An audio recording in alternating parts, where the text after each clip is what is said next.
Hello everyone. Tonight I am going to talk about a book, The Richest Man in Babylon.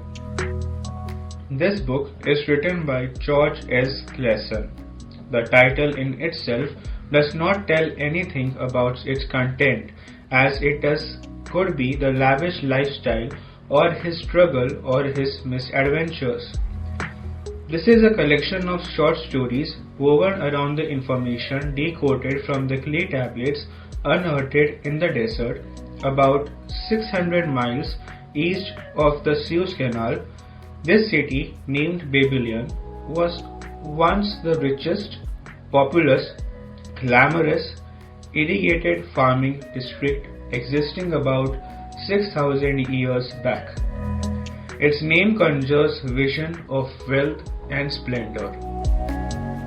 Babylon has just two natural resources: fertile soil for cultivation and water in the river to irrigate. They built the most efficient irrigation system to water the fertile soil far away from the river. The people were good in arts, crafts and manufacturing capabilities that had immense demand in the distinct land.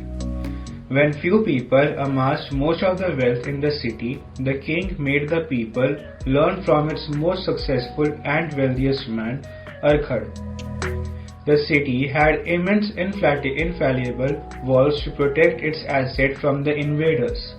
The ruler did not have the ego to be the ruler of the world, saving a lot of money that gets wasted in wars. As per records, the city would have been lasted for more than 3,000 years before its fall in 540 BCE due to the bad advice to Nabonidus to let their guards down in hope of peaceful negotiation with Cyrus, the great conqueror of that period. The prosperity of a nation depends upon the personal financial prosperity and success of each citizen. Success means accomplishments as the result of our efforts and abilities. It is not the financial success of amassing money, but success in nurturing skills such as arts, crafts, engineering, medical, etc. Efficient and clever financiers, traders and exporters bring financial success to the nation by promoting the abilities and products of its fellow citizens. So success needs preparation, coordination and collective efforts of people. On an individual level, we need to work and act to achieve this financial success. Our acts can be no wiser than our thoughts, and our thoughts can be no wiser than our understanding. Every action we perform is in our present based upon our experience decides our success in the future. This has a powerful impact on the minds of people if thought for a while, as it questions the actions and past that we have created to date. Money is the medium by which earthly success is measured. Money makes possible the enjoyment of the best the earth affords, and money is plentiful for those who understand the simple laws which govern its acquisition. So, artists, engineers, and all the experts in different fields need to understand the laws of money. These laws are the same which made Babylon a prosperous country with most of its citizens well-to-do. Moving forward, as the title says, the book tells us about how the men of that country became rich. In the beginning, we find that among a particular batch of people of the same age, there is a man who has risen from poverty to the rich. His friends are jealous of him and want to know his secret. They build up a group and go ask him about his secret. Here the man is not even concerned and accepts to tell them. At the same moment in the king's court, the king is concerned with the prosperity of his kingdom and asks his council for advice. They too take the name of the man who has risen from poverty to riches and is known for his side decisions. The man's name is Urkhad. He is called upon by the king as he is the richest person in the Babylon. He is asked to teach the secret of the kingdom the secret of his income so that everyone in the kingdom can gain income from his knowledge. Urquhart is pleased to be given such an opportunity and willingly is asked for the audience to be seated. He began his lectures every morning and asked his students to practice the models he taught them in the lecture. The law labeled in the books are: save and live, rein your wishing horses, multiply your savings, guard your savings against loss, make your dwelling profitable, ensure a future income, increase the stability to earn, or increase the ability to earn. In the summarized picture of Babylon, you must be visualizing the application of most of these laws. You know these. I know you know these. When was the last time you followed them, and how consistent are you in following them? For me, it's just starting, and I am finding it very tough. First law says, save and live. The wording in the book is, for every 10 coins I put in, to spend but 9.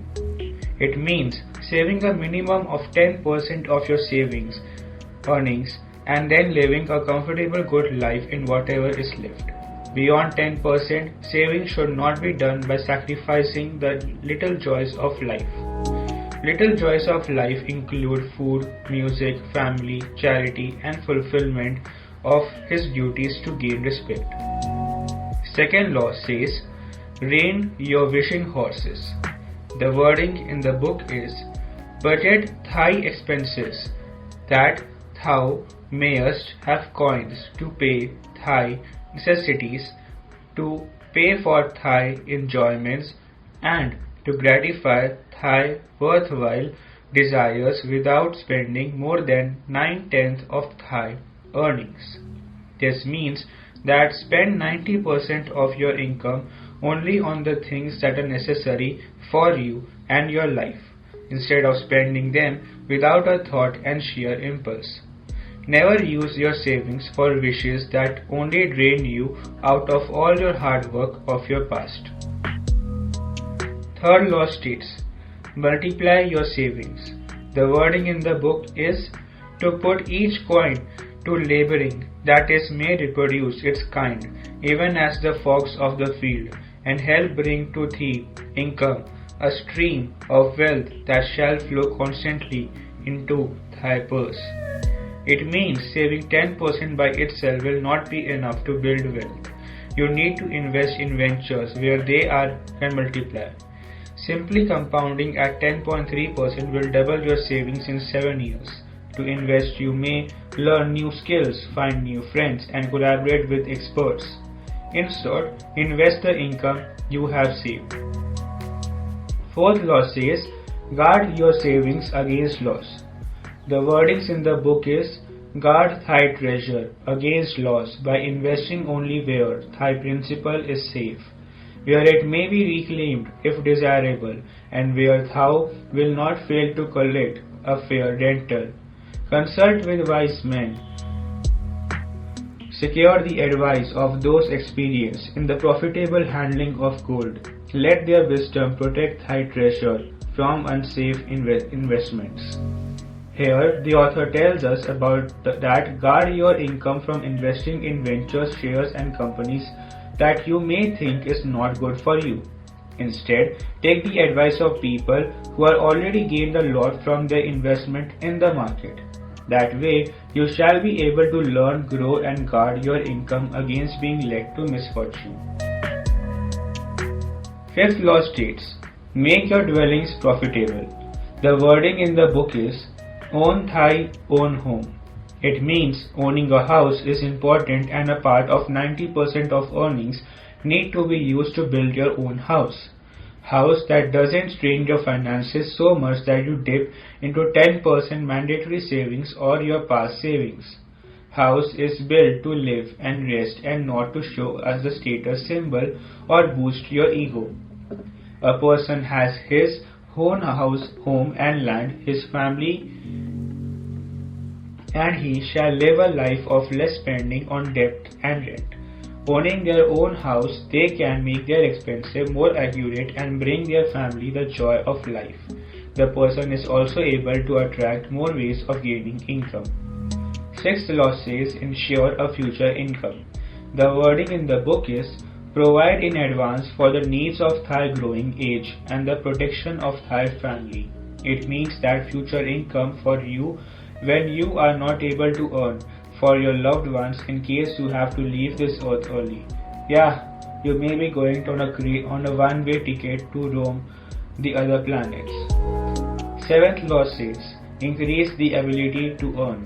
The wording in the book is cultivate thy powers, to study and become wiser, to become more skillful, to so act as to respect thyself. You may be wondering, why keep this in the end? The only reason I can think of it that no amount of earning can build wealth if you don't have that at first 6 qualities. So a part of your 90% goes into learning new skills, improvising your skills, learning about new investment. As you will learn and improve your earnings, it will help you to build your wealth faster. Yet, you can retire early. He also says that the more the knowledge, the wiser you are. The wiser you are, the more shall you gain skill, and the more skill, more the sources of income. After completing the first subject, Arthur gave a unique statement in context to luck that prevails among everyone.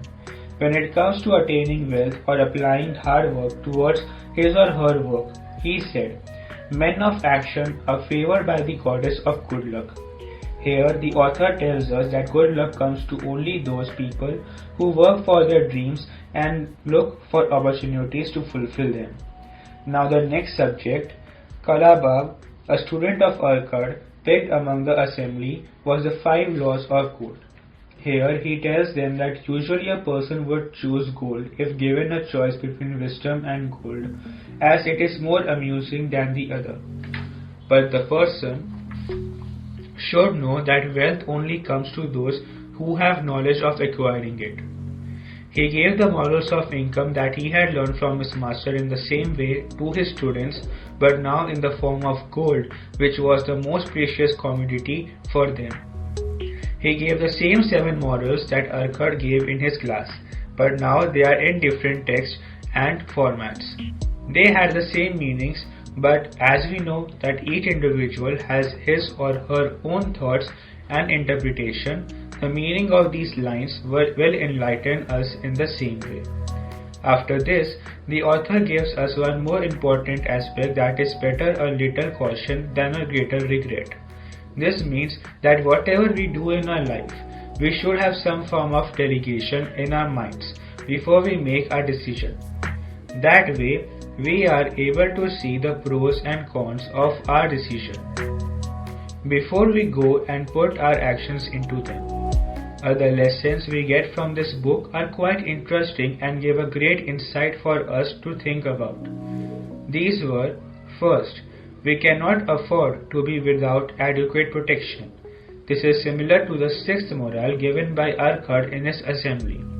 Here the author says that we, along with saving 1/10 of your income, use a part of 9/10 of income to make adequate protection for your family and ourselves, as time has its own outcomes which might bring some misfortune. So in a way we are ready to face it when it comes knocking on our door and sit beside us along with the fireplace. Second, where the determination is, the way can be found. Here the author tells us that we need complete determination in our part to complete our goals.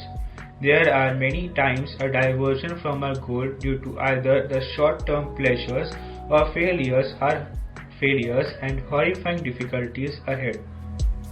But the main logic behind the line is that with every step we take on our way to attain success, there is a trap or test which teaches us lessons and gives us the hope of going further in attaining our goals. With this, we come to our end to the book The Richest Man of Babylon, written by George S. Clason. Here we learned about the ways a person can bring joy, health and wealth to his or her family and itself.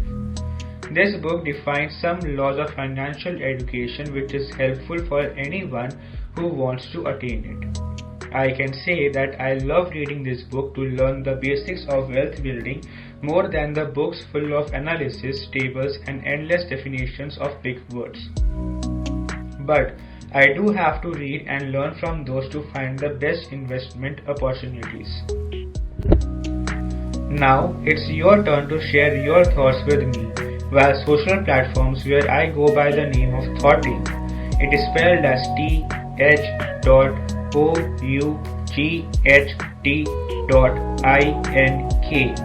Don't forget to like, share, follow or subscribe to my podcast on your listening platform. Also, you can contact me through the platforms and share your views with me and the masses.